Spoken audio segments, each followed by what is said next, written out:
Tinawag kitang Diyosa dahil ang iba'y sinasamba ka. Ako'y binabana, natagpuan ko na ang inaakong dalaga siya. Diyosa ko.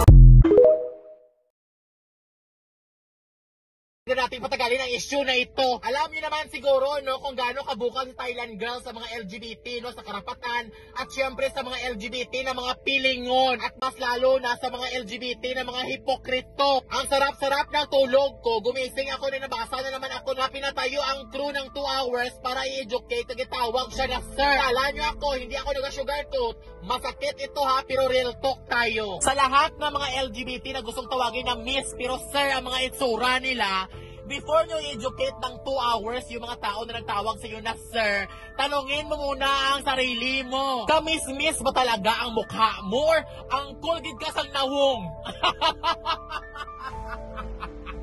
Diba? Mag-demand ka ng miss, wala man yan problema. Pero paano yan siya kung sa first glance pa lang, daw barako ka? Diba? Ayaw ko talaga mag-sugarcoat, pasensya na ha. Alam niyo, wala man talaga problema sa mga LGBT member no, na gusto niyo tawagin na miss. Pero ang sa akin lang, okay lang naman sana kung sa first glance mahaba ang buhok mo, sexy ka, tapos mga bakla, nakainom ng mga pills. Hindi na bagay inumin ng mga bakla kay lalaki silang lalaki. Ginagawa sila ng Diyos ng lalaki. Pero umiinom talaga sila ng pills para maglaki ang diri. Bawal yan.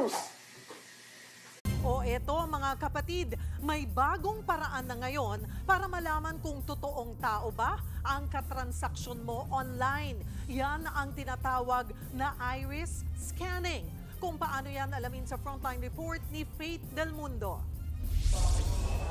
Hindi ito sinihan, wala ring anumang binibenta. Pero pinipilahan ang bahaging ito ng isang mall sa San Juan City. May libre kasing paskan dito ng mata ng tao.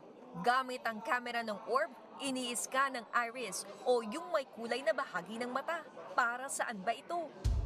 Ayon sa kumpanyang World, ang iris scanning ay makatutulong para malaman kung totoong tao ang katransaksyon mo online. Lalo ngayon, laganap ang artificial intelligence o AI at mga deepfake.